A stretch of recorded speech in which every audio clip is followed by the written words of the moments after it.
All right, what's up, everybody? We're back again, live at the Ponderosa.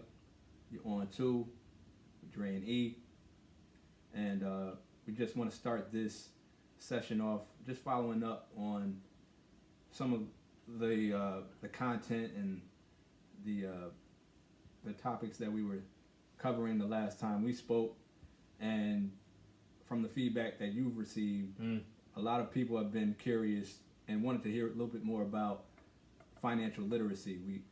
We got into it a little bit, didn't take a deep dive, but it's something that I think anybody that is interested in keeping a roof over their heads, keep money in their pockets, would be interested in hearing more about. So let's just pick up from where we left off, and let's share a little bit about financial literacy and the relationship with money. So first question would be, your relationship with money, the way that you respect it, the way that you spend it, the way that you save it. Where does that come from? Oh, shit. Now my relationship with money has changed because it's come from learning through books. You know what I mean? And trial and error. A lot of trial and error. Before, I didn't have no concept for relationship with money. It's like, you got it, you spent it. You got it, and you spent every dollar. Almost like the government. Like, no dollar is saved kind of deal. You know what I mean? And then historically, you didn't come from a house that treated money the way that you treat it today? I wouldn't say that. I think it's more as, I would say it's more of the, money's not something we talked about. It was always, the typical conversation of we don't have enough. But it was never, this is how you save, this is what you should do, this is how you budget, this is what an asset is, this is what liability is, this is what you should spend your money on, this is what you should not waste your money on, and it's kind of like, you got $180, just don't spend $181, because then you don't have no more dollars. And then, coming from the background of you work every 2 weeks, you get a paycheck, it's kind of like, I'm going to re-up in 2 weeks anyway, so if I spend it all, I just can't maybe do nothing for a week, so you just kind of figure a way to, shoestring budget and make ends meet until the next payday hit, and then you back in the money. Yeah. So that wasn't really nothing I was really exposed to like that. Yeah. I think getting to what I do now was where I was like, oh no, this shit don't work. This shit don't work. And you mean when you say getting into what you do now, you mean real estate? Yeah, being in real estate, being self-employed. You're right. That model don't, you'll be on your ass quick. Yeah. And, you face it, it's just you learn how to face it differently. And I think that's a big thing of the tools you weren't given or the practice you wasn't given to learn the things that actually matter. Yeah. So, you being self-employed, that makes you an entrepreneur. Did you grow up around many people who own businesses? Nope. That's a quick no. A quick three no's. Quick three no's. Couldn't even. In and out. Nah. Only one person I ever met. Only person I knew is who I called my second mom, Miss B. She's the only person I knew that had her own business. Everybody else after that had a job. And that was kind of, that's kind of the way things were up until the last 10 years maybe, when everybody's kind of like on this entrepreneur wave. But we grew up born in the 80s, grew up in the 90s, but nobody talking about building their own thing. Like, it was, you work for somebody. You went to school, get a job, get a good job, and try to climb the corporate ladder per se, and go that route. And hopefully, you out earn your expenses. But no real conversation on like, yo fam, you make $5,000 a month, spend 3, save 1, invest 1. That's not a conversation most people have at all. Yeah. The relationship with money, especially among people of color in America, is a very tumultuous relationship, right? And so I understand historically why our relationship with money is very strange from the outset, right? Trash. It's trash. You can say that. Trash. But it's not without reason. And I learned that reading a book called The Color of Money. And I heard that book. It's a great book to really, it helps you figure out the psyche, right? Because people they kind of look at it and they say, what? People, they don't save any money. They're always spending their money. But, you know, there's a psychological... All psychological. Reflex. All of it. That is generational. That just, it spans generations. That anyone who is interested in understanding... And it's also a book about history. And it's a book about history because it takes you through why our relationship with money is so tumultuous. But outside of that book, my father guided me and helped me understand how money works. Okay. As a small kid, and I think it has to do with the way that our relationship changed when my mother passed. Okay. I think that moment when she passed, it was no longer like I was no longer a child. Yeah. Everything he had to do was based on preparing me for life without him. Yeah, because that got really real fast for him. Yeah. So he's like, all right. I gotta give this kid everything that I know. Take the training wheels off. And you gotta sink or swim. Yeah. So he introduced me to investment, right? Before I could really comprehend what the vocabulary even meant. So stocks and not so much bonds, but it was the active trading. It was the active trading of stocks and having a mutual fund and understanding shares and how they split. And the phrase having your money work for you, I didn't understand it at the time. 4 or 5, 6 years old, you're just like, I don't know what that means. Yeah, whatever, dude. Like, what is money working for me? What does that mean? Just want this toy. So that's where I got my foundation in money. But you and I have similar principles, and you said you didn't talk about it at all in the home. No, I didn't learn about money until I was probably 25. 25. Yeah. And that was kind of when you start earning money, like you're like, oh, okay, well, what's next? And I realized, you know, the rooms you're in are different. So, you know, and I see people go through it where my peers change. So now people are buying houses. Like you said, people are talking about investments and stock market.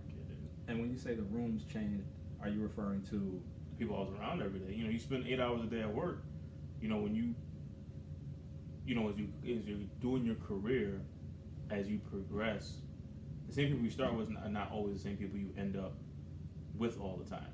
You know, so I started being around people having different conversations of buying houses, or buying investment properties, of, you know, talking about their mutual funds, talking about their 401k, talking about their portfolio of investments and stuff like that.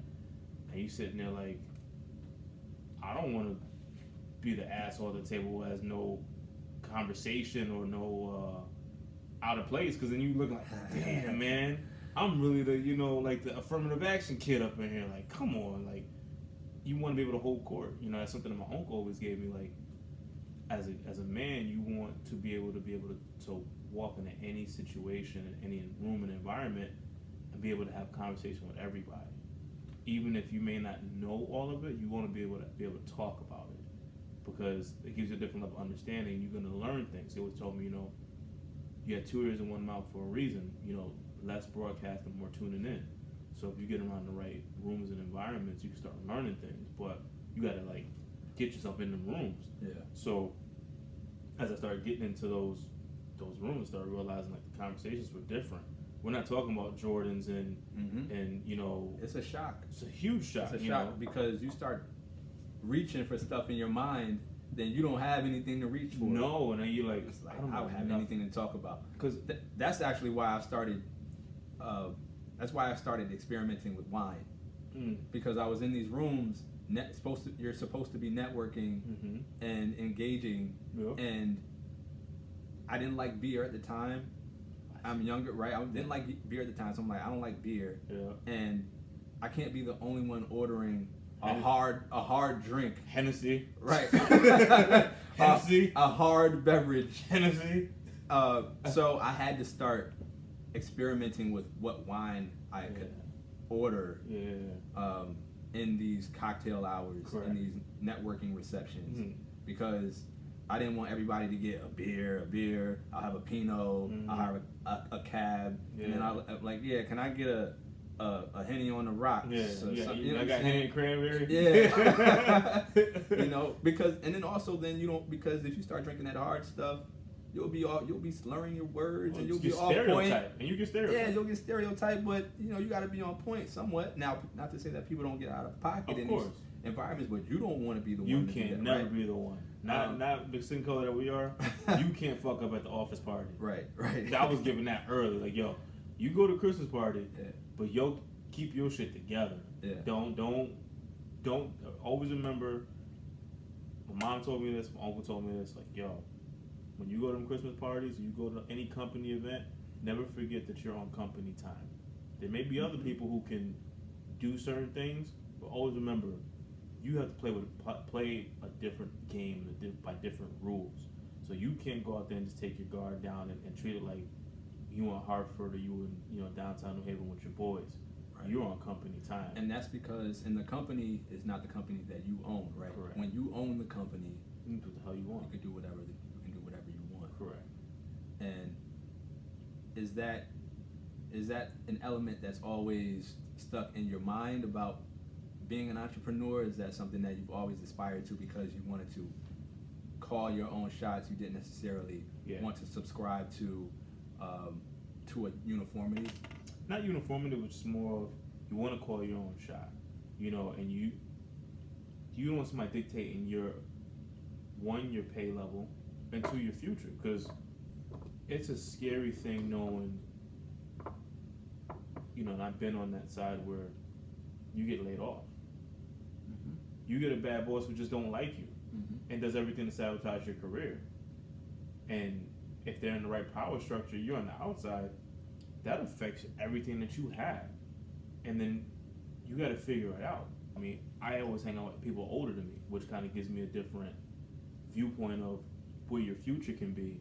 And I started seeing a lot of my older friends having that issue of you're not exiting the work field, but kind of like in that where if we're gonna pay cheaper to younger, because it costs too much to keep you because you're too experienced and you're older. Mm-hmm. So we're gonna lay you off and we're gonna go younger because it's gonna cost us less to go younger. So we're efficiencies, as most businesses call them. And you're on the outside now. You've given a company 20, 25 years of your time or whatever, and now you have to go re-enter the job market with a certain skills that may not apply to every job or apply to every company that works. And now you're trying to figure out, how do I take care of my situation? Yeah. And seeing those things externally made me be like, I never want to be in a position where somebody's telling me, now you can't eat here no more. Mm-hmm. And because we just don't want to pay you, not because it's not worth it. It's just Yes, at will employment, and you spoke about it the last conversation we had about being able to fire your clients, right? That is get fired though, right? And get fired, I right? get fired and I get fired, exactly, and that is. And I've been on both sides, right? It's at will employment. Mm-hmm. They have the will and the ability, should they choose to get rid of you or keep you, and vice versa. You have the will as an entrepreneur and as a business owner. But I think even, what's crazy though, and I've heard about this, from Dr. Boyce Watkins and other people that I've watched. Even when you have a job, you still can create that leverage of you could fire your employer. It's just that most people don't take the time to do it because it takes work. What do you mean? So most people only know the income that they have. So let's just say you get a job, you're making $50,000 a year. People don't say, okay, well, let me take 10% of that, which would be $5,000 for the year, and let me just put that into a vehicle that makes money for me, whether it be an investment property that brings you an extra trickle of $1,000 a month, or a business idea that it's a hobby for you, kind of whatever, making doing hair, making makeup or whatever, where maybe 12 hours a week you can make an extra $2,000, you know what I'm saying, on top of your $5,000. It's a business. It doesn't have to be a full-time business, but it could be a business so that, Dr. Boyce Watkins calls it fuck you money, where you know, we've all been in a situation where you have a boss, so they're trying to put you where things that goes against your principles. A hedge. And you're kind of in a situation where you're like, this goes against my integrity, but I also got to take care of my responsibility. I need this check. Yep. But if you have that fuck you money, I follow. I can sit there and say, you know what, this isn't what I want to deal with anymore, and this is not worth it for me, or this job is just too stressful. Mm-hmm. I'm going to go do this because I have something in place to take care of me until I find a better opportunity. Right. Which means you don't have to be a full-time entrepreneur, but you can give yourself that leeway not to have a job stress you out. Right. I think that's the conversation a lot of us could, need to have more of. Right. Everybody's not going to be an entrepreneur. Right. And there's a lot of lows, and the highs are highs that some people don't want to deal with. Some people want the stability. But you can create just a different avenue where... And you can create that stability through other investment vehicles. Correct. That's what I'm saying. Like, no doubt. And I think the best practice should actually be, if you are unfortunate or not so fortunate enough to come from a family that has something to pass on to you in terms of a business, you can start out with the traditional job, right? And then, as you said, take a couple dollars on the side and build something as you're working and as you're increasing your business acumen to where if you're finding something that can make a little bit of money and then make a little more, so where you're getting to the point where that's actually leveraging what you're doing right now. So in that case where if something is adverse to your principles at work, or there's a restructuring, or just whatever happens, you could at least have a little bit of cushion, correct, to fall back on. So I think, and that actually is a good segue into investment, right? Because I think part of the reason why people don't get into entrepreneurship is there's this bad adage that people, or at least this bad belief that people believe they have to do things on their own. There isn't enough collaboration and partnership in investment vehicles and investment opportunities, where I think we as a people, that's where we fall short, whereas other people who are successful in business don't do it on their own. Correct. And oftentimes they don't use their own money. Correct. So the hardest part, I think, about perceived entrepreneurship is the idea that you have to do it alone. There's a book that I read that one of my coaches gave me called Rocket Fuel, where it has to be a visionary and it has to be an integrator. A visionary is a person who sees the big and sees the dream, the dreamer. Steve Jobs. Everybody talks about Steve Jobs, but nobody talks about Steve Wozniak. And Wozniak is the builder, the person who takes the program, the idea and makes it and implements it. I think people need to understand that being an entrepreneur does not mean to do everything alone. You do want to find a partner. You do want to find somebody, who's going to invest and be a part of your dream, and you can do a 50-50 with, or 60, whatever the the breakdown is. Yeah. And like my coach Emily gave me the book called Rocket Fuel, which talks about the visionary, the integrator, who one person's like, I have this crazy idea. Other person's like, I believe in that idea and I believe in you, and let's make it work, and create the system around it. So that's actually the third person. The person you just talked about, that's the venture capitalist. That's the investor. But I'm talking about not even the money part. I'm talking about just the system of, let me take your idea and let's break it down how it could be attainable and achievable. Yeah. Okay. But somebody has to be behind you to, all right, let me cook the meal. And I guess that's what I'm saying. That is actually the third element to what you're saying. So there's the idea guy who conceptually conceives this thing that nobody else has thought of before. They're looking at the world. They're saying, this is a problem. I have the solution. Correct. But they don't necessarily have the operational skills in order to deliver it to the market. Correct. So now you go find the person that has the skills and the skill sets to implement this thing. Yes. And then the other part that I thought you were talking about, but you weren't, is the person that says, I believe in you, and I got the money to help you prototype it. Correct. Yeah. There's that person. Right. But before you get to that person, you got to at least have something that's deliverable to the venture capitalist. Yeah. Where you can say, I have an idea, I have a system, and it's working. Because we all know a VC, if somebody's not investing in anything until they see that it's worthwhile. Like even when you go on a Shark Tank, you already have most of the business done. You just got to prove the sales where there's a financial gain for somebody to be a part of it. Yeah. And I'm talking about before we even get to that part, you got to have somebody to say, okay, like how we did with this. I wasn't going to do this part until you came and said, well, I got the tools. Like, you know what I'm saying? Like, I got the tools. Yeah.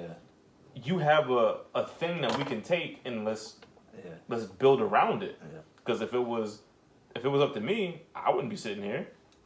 It's a mode to creating that 1-2 punch because you have to have that.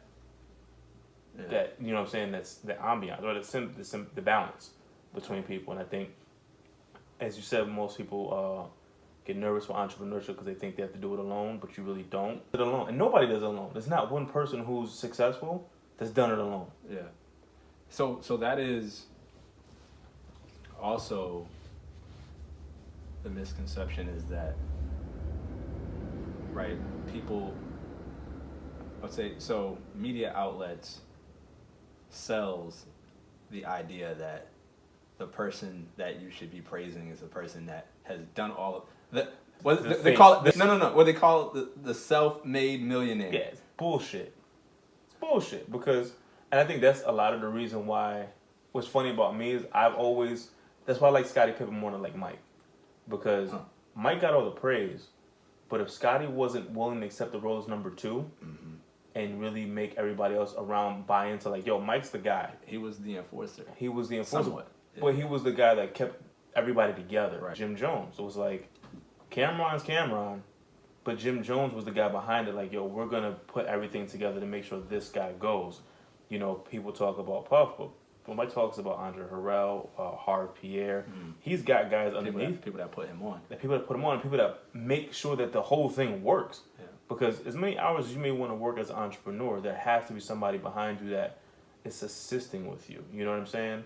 Like, those guys are selfless. And it's really hard to, like, I would imagine be in that kind of position where the person's getting all the accolades and all the stuff, but you're kind of like making the engine go. Like, there is somebody behind the scenes making sure that things run because there's no way one person can do anything, of great substance on their own.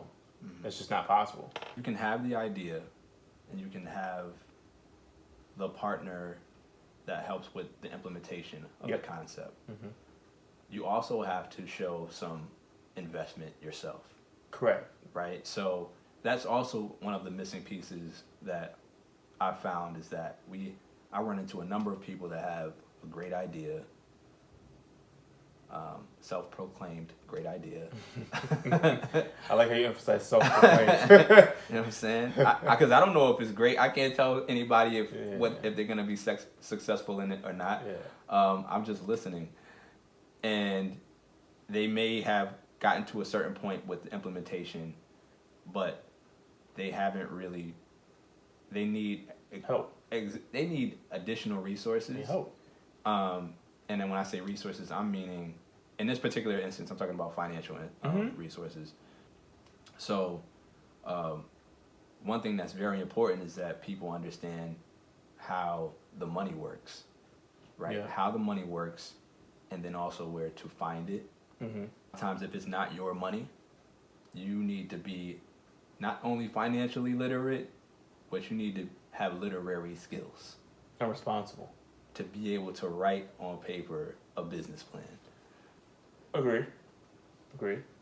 I don't know, I always have a weird thing with like when people talk about raising money and stuff like that, because it's like some people don't, like you said, don't have a business plan, can't show how they're making money off a business. Like you have a great idea, but then it's like, well, how does it make money? Mm-hmm. And they can't explain that to you. Yeah. And it's like, okay, well, it's not a business. Like it's not a great idea. Like if I can't buy for $1 and sell for $2, and keep 50 cents of that extra dollar after I paid my cost, which is the $1, right? I don't have a business. And even in nonprofit, so I was having a conversation with somebody very, very close to me. Mm-hmm. My homeboy, his girl, they live out in LA, and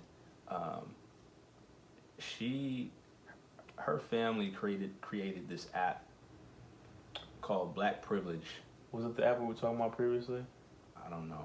The banking joint? Nope. Okay. That's all right. That's different. That's a different conversation. All right, bro. My bad. I believe I want to know. Nope. That's a different one. They created this app. Now they put money into it. They put $100,000 into this thing already, and we were having a conversation about how they can scale, right? Mm-hmm. Because they still need to scale, work on it, and flesh out the kinks. And so I was working with them on just the product itself, and we were having a conversation about other financing opportunities, vehicles, like ways for them to get investors and to pay for continuing to develop this app. And I kept asking, I'm like, how does this thing make money? Nobody can explain it. I was like, how does this thing make money? And I think I must have asked her about 5 times. You're good, because after the second time, I'd be like, all right, I'm cool. No, because I was into it. Like, they had, but that's it. I guess my point is that they already invested significant money, which meant that they were serious. And I think people need to understand that you are serious about it, right? They need to see what you've put into this and before they waste their time or spend or invest their time into whatever it is your product is. And I was more than willing to help them work through that. But I think back to your point is that they had the idea. They needed somebody on the strategic side to say, all right, I understand that you think this is a nonprofit, but there's a profitable there's a business here that you haven't uncovered, and I understand the mission that you're trying to achieve, but it's hard. It's going to be hard for you to raise money unless it's in a grant, because for someone to give you money, they're going to want a return. Right. And this is going to sound really counterproductive and contradictory. Like, I'm on a board of directors for a nonprofit, and I have a problem with nonprofits because just like that, you don't have to turn a profit, so you're not looking at it as a business. That's not true. No, I'm not saying not all of them. That's not true. No, I'm saying from my experience, most nonprofits don't always operate as a business. Yes, because that's because of why. See, the problem is with that, and I have a problem with it. Mm-hmm. And I'm sorry for cutting you off. No, it's good. But this is what it is. This is really what it is. Because this is the problem that I have, is that people, and sometimes the people managing the nonprofits feel as if they don't have to make a profit, right? But that's not what the entity is. Correct. You can make $1 million over $1 million with a nonprofit. You just don't get taxed on it. Well, technically. Well, you just can't disperse the profit to shareholders. Correct. You can reinvest it in employees and in business, research and into the business. You just can't disperse it as dividends. Correct. As a for-profit business. Yeah. So this idea that nonprofits don't make money or they aren't supposed to make money is BS. It's crazy. But my point is that's how they're run. Yes. And that's the reason why I have an issue with it, because you have to run a business. Like, you're in the business of making money. Right. Whether it be to fund programs or to whatever it is, you're in the business of providing a service. Whatever it is, right? That's why it crosses, right? It's a for-profit business is in the business of providing a service. So is a nonprofit. But my issue is the mindset of most nonprofits of they're not understanding you're still running a business, and if you can't understand how you're going to make money after expenses. There's a problem there. And if you're only relying on government money and grants, you're no different than anybody trying to be on Section 8 looking for housing. That's how I look at it in the rawest form because you're asking somebody for money to spend every last dollar, but sometimes you're not always accountable to it because you don't know what it's taking to actually go get the money, hold the money, and reinvest the money, which is what a business does, because that's what a business looks at. They look at what's my profit margin, how much is it costing me to do my service, provide this service, and to retain employees and scale. Mm-hmm. Most nonprofits that I've been in contact with or that I've gotten to experience or see take out the last part. And scale is another word for grow. Grow. Yeah, well, not even scale, just like from the part of after providing the service, they just kind of feel like Santa Claus is coming at the end of the year and re-ing up with another bag to fund their business. And it's like, nah, fam, you can't spend every last dollar. And every last dollar can't go to administrative staff. Like, you got to figure out how to be business savvy. And that's just my issue with, nonprofits personally. Mm-hmm. Because there are great services that they provide. It's just, for some reason in their culture, they feel like, I don't have to earn profit. It's like, no, you do. Because you're a business. You are a business. You just, as you said, you can't take the profits that you earn and just redistribute them. That's it. But you need the money. Right. And going to the state or going to federal funds is not always the answer, because they're the worst form of a nonprofit, because they spend every dollar. If you give them $1, they're going to spend $3. And then just figure out, we're going to make our money back through taxation. Mm-hmm. That's the only way they make their money. So, I'm not just a big fan of that. Okay. So you had begun to touch on a conversation that you had with someone in the past about life insurance, and their position on it was that they thought that was the key to. Not that they thought it was the key to. Well, the way we had the conversation was, they said, most people don't invest in life insurance, and that's the cornerstone of building your financial wealth, generational wealth. Mm-hmm. And I challenged them, and I was like, well, no, that's bullshit, because it's not a cornerstone for building financial wealth. It's a tool in building your financial foundation, because you need that, but you have to understand that there's other blocks that have to be put in place for you to build financial or generational wealth. Life insurance isn't the end-all, be-all, because it don't mean anything if you don't know what to do with the money, And you're talking about the person receiving life insurance, or the person who's establishing a policy? All of it. Because life insurance is in case of you dying. Yeah. And some people, will borrow money against it and all that other stuff. Great. That's cool. But if you don't know what to do with the money, it doesn't matter. Which goes back to financial literacy. Correct. And that's what I was explaining to this person. I said, financial literacy is the cornerstone of building generational wealth, because if you know how to take $1 and stretch that over 30 years, that matters. And then what to place the dollar in, that will, as you said in the beginning, that your dollar works for you. Mm-hmm. That's where the generational wealth is actually being built. Mm-hmm. Buying assets and putting it into vehicles, as we're talking about, that will bring you, I put $1 out, 3 comes back to me, whether I do anything or not. Mm-hmm. That's generational wealth, and having something tied to it that is an actual thing that I can pass along. Okay. Life insurance is life insurance. I see what you're saying now. It wasn't clear to me before, just the whole thing, because I'm thinking, what's wrong with life insurance? I'm like, okay, I got you now. Yeah, that's my thing, because and so, that was so you're saying, right? So you're saying, if someone says, I need to borrow $1, and you don't ask them, why is it that you're broke, and you just give them $1, you should expect for them to come back and ask you for another $1 again. Basically. Because they probably mismanaged it. Basically. Or like, grandma dies. She leaves you the house. She leaves you $30,000 or $50,000 life insurance policy. Mm-hmm. If you never paid a mortgage, if you've never paid rent, if you've never made never had $10,000 in your pocket, you're gonna fucking run through all that shit, and you're not gonna know what to do. Okay, so your position is basically the person that comes into $1 million, hasn't gone to school, and just burns it. You burn it. Yeah. So it's not actually the life insurance that you have the issue with. It's the mindset behind it. Yeah. Okay. Because you can't, I can't tell you, get life insurance and it's gonna, your kid's gonna be taken care of for life. No, because that's not true. Because if you don't tell your kids, okay, one, what's the difference between a whole life policy and a term life policy? Do you have long-term care established for your parents? So when they get older, they can be taken care of, and you have to do the Title IX or Title 19, I think it is. We have to drain all their assets so you can put them in a assisted living. Like, do you know that part? Are you setting those vehicles up? And once again, that's not generational wealth building. That's financial planning, which is financial literacy, which is protecting your assets. Do you have assets to begin with? What is paying you money back? Like, what's your mailbox money?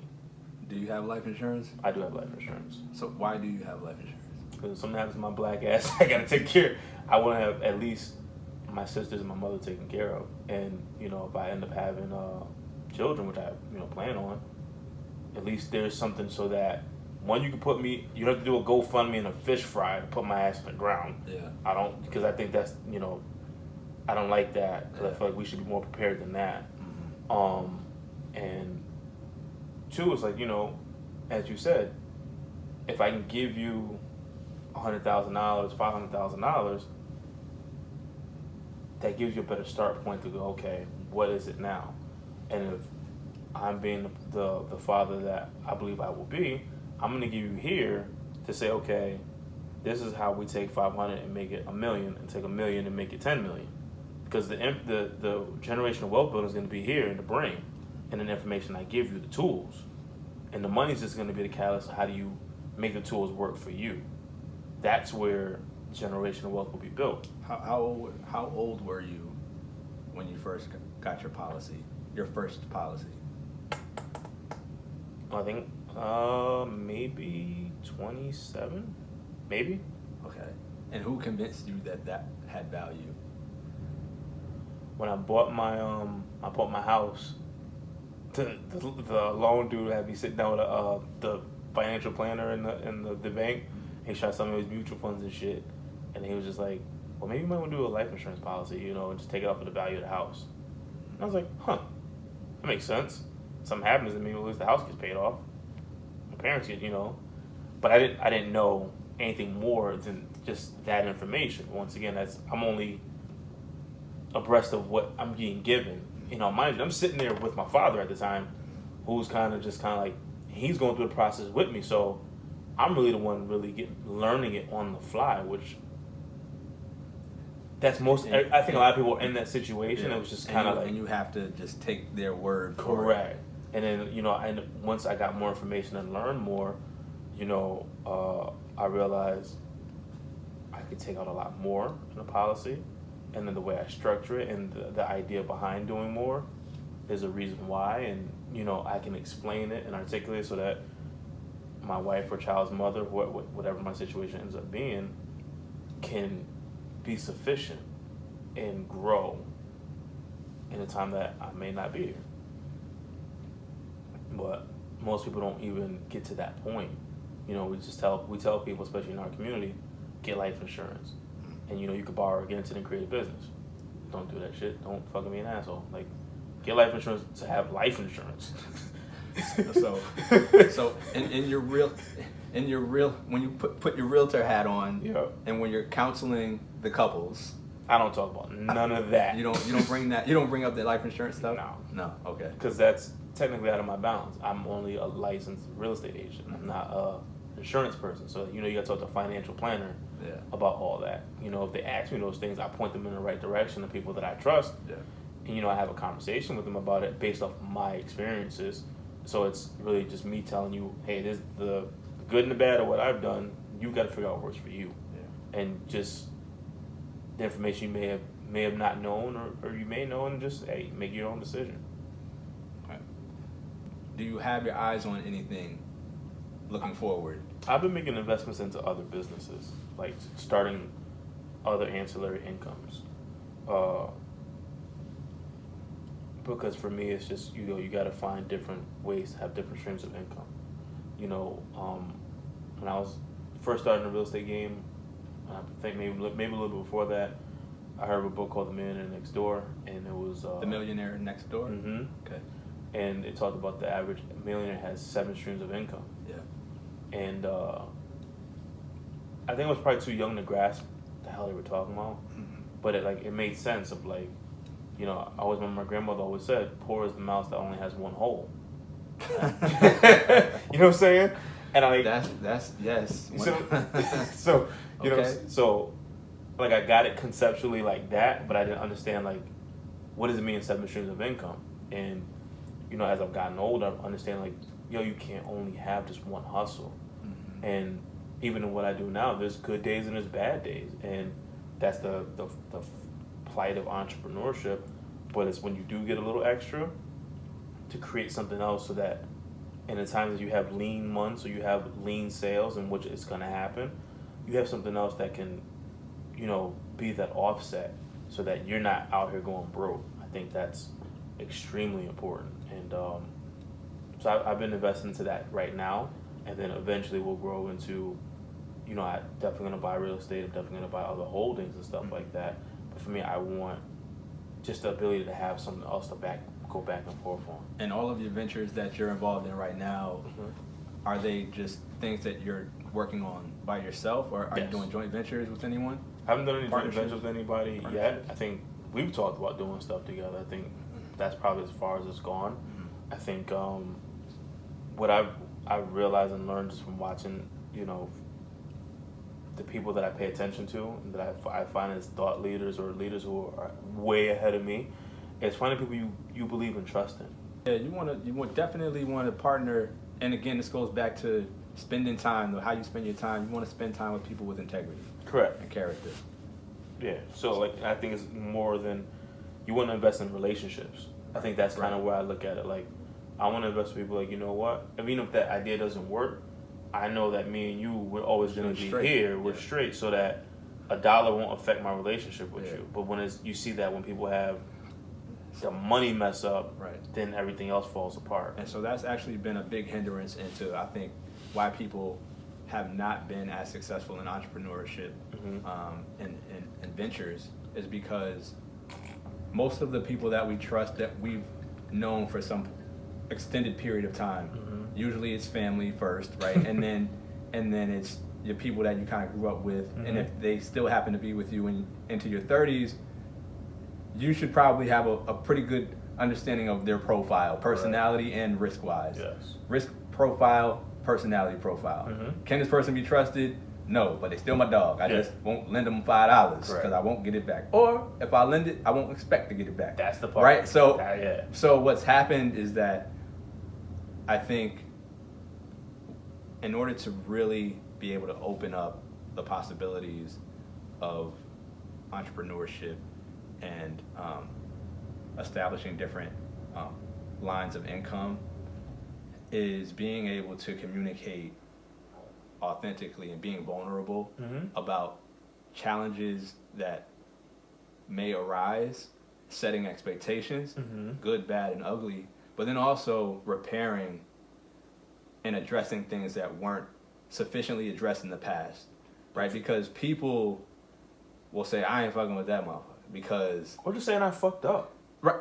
I think that humility right there will let me know, you know what? But then and in the same way, and in the same fashion, some people don't necessarily know that they fucked up because the person has just been living with this thing and hasn't articulated that to them. And so they're holding it in because they feel as if they won't be heard or they're going to take it a different way. The actual practice of love is communicating and bearing your soul and giving someone the responsibility of your vulnerability, right? Saying that I'm being vulnerable with you right now. I'm sharing something with you that I'm not broadcasting to the world.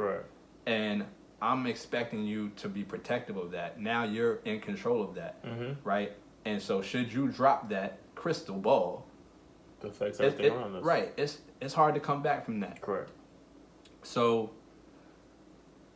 one of the things that I've worked on personally for the past 5 years it's been picking out the people that I've spent the majority of my life with, people that I consider to be special to me, and then identifying where I can place them, right? And then challenging the boundaries because I want to know who I'm with. So I don't want to believe that I'm with someone who can take care of A, but they don't believe that they can take care of A. And then when A comes, I'm reaching out to them, and they're like, "Whoa, I can't. I'm not here for that." And then you're stunned, right? You're the one surprised. But the conversation was never had. You just made an assumption that that person would be able to handle whatever that situation was. So I'm trying to work at making sure that I'm extending myself to people and then being observant to their comfort level. Stress test. Basically stress testing it and saying, hey, I still rock with you if you can't boogie over here, but now we know that, and so I think a lot of people are operating in a world of assumptions. Yeah. And so the moment things go left, the moment you can cross that threshold and be honest about expectations of people, communicate when they've been hurt, when you've been hurt by them. But that's a lot. You're asking a lot on that one. Asking a lot, but entrepreneurship and business ownership is a lot. Like, stuff's on the table, right? Think about all the money that's really been left out there because people couldn't get over that threshold. Well, I'm just talking about, I break that down just on the relationship part. People just can't even communicate that on a human level. So you add a business involved into it, that adds another layer of... Oh, I'm not even saying the business before. I'm saying in order to get to the business, that's almost... So remember, you said you in order for you to take on a client, you would like them to commit to an hour at least, or somewhere around their consultation, right? That is the commitment to get to you. That's the cover charge. To build a relationship. Right? So before they can even buy a house with you, they have to go through that part. So I'm saying that's really the litmus test. Correct. In order to have a successful business venture, whether it makes sense or not, you can't even be productive thinking about what's happening with the business because you're going to have stuff in the back of your mind that you haven't, issues that have nothing to do with the business and the concept that you haven't ironed out with whoever your partner is. You know what's funny? I sat with somebody, when you say partner, right? I'm going to take this and take kind of left of what you're saying. Not left, but in a different mindset. Take a pivot. We don't do that with people that, in entrepreneurship, with people that work for us. Because that's just as important as having somebody in a partnership is like in that level is important as having somebody working for you, understanding your people. And it made me think of that because I sat with this this lady out in Brooklyn, and she said to me, which I thought was like the fucking illest shit ever in the interview process. She said, they do a 3-stage interview. First stage, you meet with her. Second stage, you meet with the team. Third stage, you got to go out to dinner with your spouse and her spouse because you spend 8 hours a day with each other. And she wants to know how your situation is.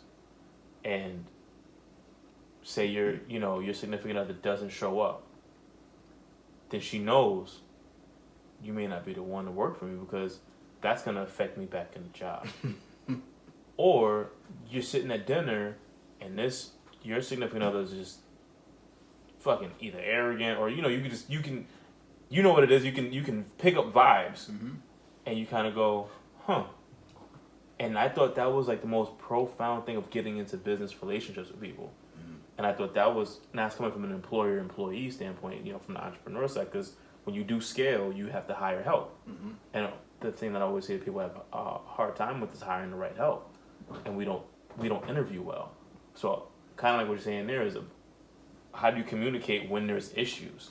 And if you don't set the right expectations, even from the jump, there's a problem. And you don't want to wait till the guns are shooting and the bombs are dropping till we got to fight to know that who I got on my squad. Right. And I think that's kind of the same kind of thing. And I think on like, as you're saying, developing partnerships, I think goes down to relationships. What you're saying is you have to know who's who. And it's really tough. But I also think you as a person have to know who you are. Because there's some people that can be better than you and stuff. And you can't be the smartest person in the room. And that's okay. But not everybody's okay with that. And that's a problem too. And that hurts a lot of business relationships.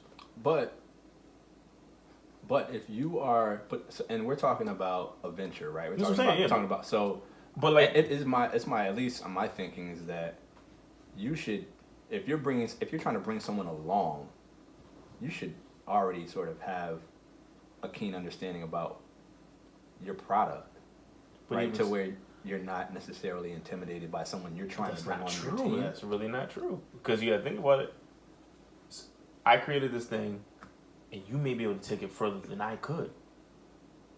That's what you want. But some people don't really want that because ego is a motherfucker. And you don't ever know when that kicks in. And that's something that's a variable you can't account for. And some people can hide their insecurities and their ego very well. At least I'm thinking that personality profile should have already exposed itself. To the person? Yeah. What do you mean? So let's say I have an idea, right? To me, I'm thinking, if I'm asking someone, let's say I'm asking you to come on as a partner, in my mind, I'm asking someone that I believe in, that I trust regardless. And so if I believe that they have an ego issue, or if you believe that I have an ego issue in this scenario, the scenario that you're talking about. So in your scenario, I would have the ego issue. And I may not be able to detect that. Right. So you don't think you'd be able to detect that from the person that's asking you to join with them? Because sometimes your need is different. Like, so say at that time you need my help, right? But then at a point when success starts happening, and what do you call it? Accolades is a motherfucker. What? You know, accolades. Like when people start getting praise and, you know, everything's going well, but who came first, the chicken or the egg? You don't think you could see that beforehand? I don't think you start seeing it until you're in it. I don't think you can see it before until you start doing stuff. Because when there's nothing, there's nothing. You see what I'm saying? Like, if we both got zero, there's nothing to be egotistical about. But it's your idea. I'm helping you. But then once things start happening and the ball gets moving, and say some people gravitate towards you more than they do me, and it's like, yo, but I put just as much work in as he did. Some people start thinking like that. And next you know, that creates the thing that starts tearing things apart. But do you think that's the case if you have ongoing open dialogue? I don't know, because it's human nature. You don't know what everybody's triggers are. You hope to figure out in your relationship that it happens, that exposes itself. I guess I'm of the belief that cliche as it is, that real communication could help mitigate all of that. Because if you're having, you know, one-on-ones, let's just call it therapy session, group therapy with your partner, just, you know, every 2 weeks, just to make sure you're keeping the lines of communication open, then it's my thinking that should be able to be averted. Now, that's not to say that if you reach a level of success in the business, that one may get tired and just want to do something else. But as far as the personality breakage and not being able to pinpoint that there's this red flag that you have to be wary of. I'm feeling like you should be, because, and we talk about this with relationships, about how often women ignore the red flags because they want so much for something to work. But and once again, the person on the other side has to be willing. You're saying you're communicating, but the other person has to communicate back.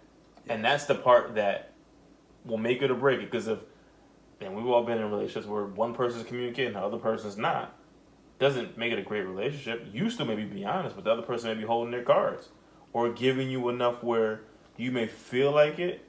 So that's a variable you can't account for, which is the part I'm talking about. So that's why you're not investing in anybody else. You're just investing in stuff on your own because... Not on my own so much, but it's just more of... I need to get my stuff situated so that whatever I do invest with somebody else, I'm not putting all my eggs into that basket, so that I never want money to come before my relationships. So my relationships matter to me the most. Because money can be made and money can be lost, whatever. But I look at the relationships much more as like, that's the long-term thing. Because maybe this idea didn't work out. But the next one or the third one may work out. Right. But if the first one doesn't work out and we beefing because y'all lost $1,000 or I lost $5,000, you never know what, you know what I'm saying? But that's part of the communication piece, right? That's self-awareness too, but that's self-awareness. I'm being self-aware. Right. Not everybody's self-aware, because somebody might just be like, yo, I lost $1,000 with that motherfucker. Fuck him. And that person will only say that if everybody didn't go in eyes wide open saying, listen, it's $1,000 in for everybody. There's there's an absolute possibility that we lose everything. But there's some people are just greedy, like, yo, I put $1,000 in, I wanted the upside. Human nature. That's my risk. That's my point of human nature. That is the game. But that's my point of human nature, like how you can't control that response. Yeah. You see what I'm saying? Like you saying, I'm being open with you. We right. all may win, but we all may lose. Right. But somebody's gonna be butthurt. Somebody's gonna be butthurt and be like, yo, I put $1,000 in with this dude and blah, blah, blah, blah, blah. And it's like, but we all lost. Like, nobody won. Like, so your 1,000 wasn't more than my 1,000 that I lost. Right.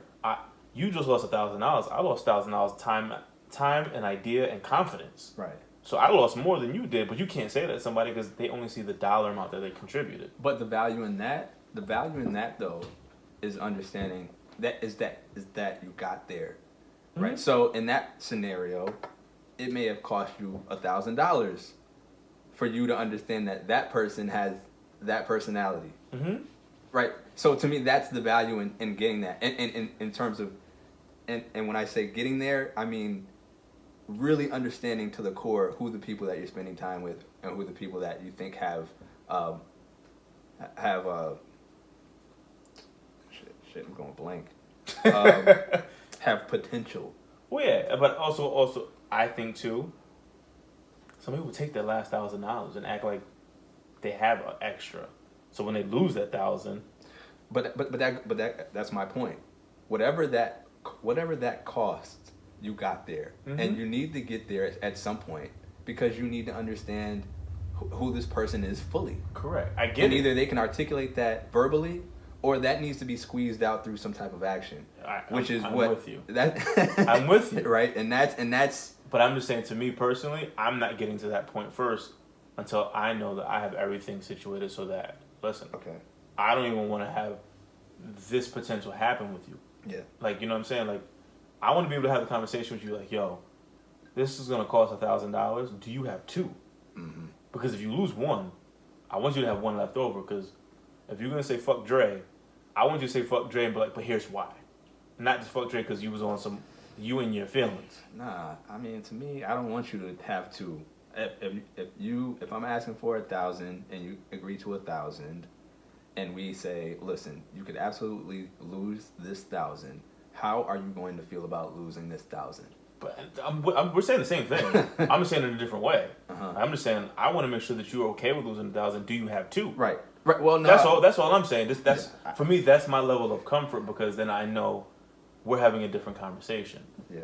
And if you're telling me like, nah, that's really all I got, I'm gonna tell you nah, to stay out of it because I don't want to go down the route where you may lose. But and you say something to me or something about me where. Well, think about what you're taking on. So you're almost taking. I'm protecting my space. That's what I'm really doing. So you may think you're protecting your. Okay, so let's say you're protecting your space, but you're also taking the decision-making process away from that man or woman. Absolutely. And I don't think that's fair. That's why I'm in the position space that I'm in, because, and I would say, because of being in a realtor, I've been in so many positions where I lost that house and it was your fault. I've lost this and it was your fault. It had really nothing to do with me, mm-hmm.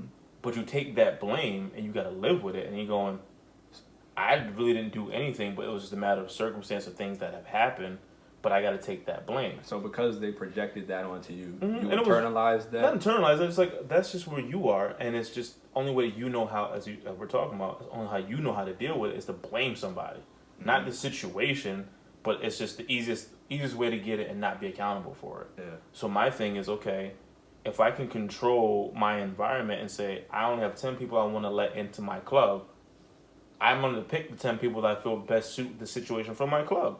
I don't want somebody in my space who's going to be like F Dre. Mm-hmm. You know, he don't know what he's doing, or whatever the situation may be, when it be like, yo, we all lost.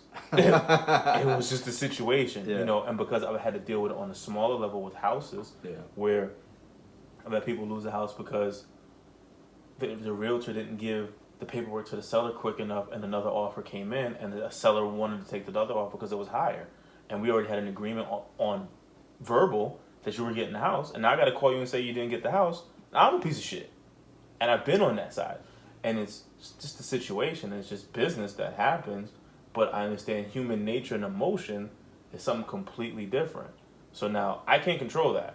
So now if I'm in an investment vehicle or an investment thing, and I can control how my failure and fall may happen, I'm gonna control that a little bit more. And that's how I personally just look at it, going, all right, I can control my losses. Where if I'm with you and other people that, like, yo, we just lost $1,000 and here's what we learned. Because I want people going, here's what we learned. Right. Here's what we went wrong. Here's why I messed up. Yeah. Here's why I overcalculated or undercalculated, and we, it didn't go right. But we're gonna shoot again. Yeah. Not somebody going, fuck you, I ain't doing this again. You sitting there going, fam, like, why you mad? Like, we all took a shot. We took a shot. Sometimes you make them, sometimes you don't. Yeah. All right, well, F you, Dre. Because we're going to bring this plane in for a landing. We got off on a roll. Let's continue the conversation on investments, man. I think people are going to be curious to understand what type of things that you're interested in, what investments intrigue you, pique your interest, and would love to learn a little bit more about your process, due diligence and all. Due diligence. Yeah. All right. Next up, we're continuing the conversation on investments. I'm intrigued. Peace.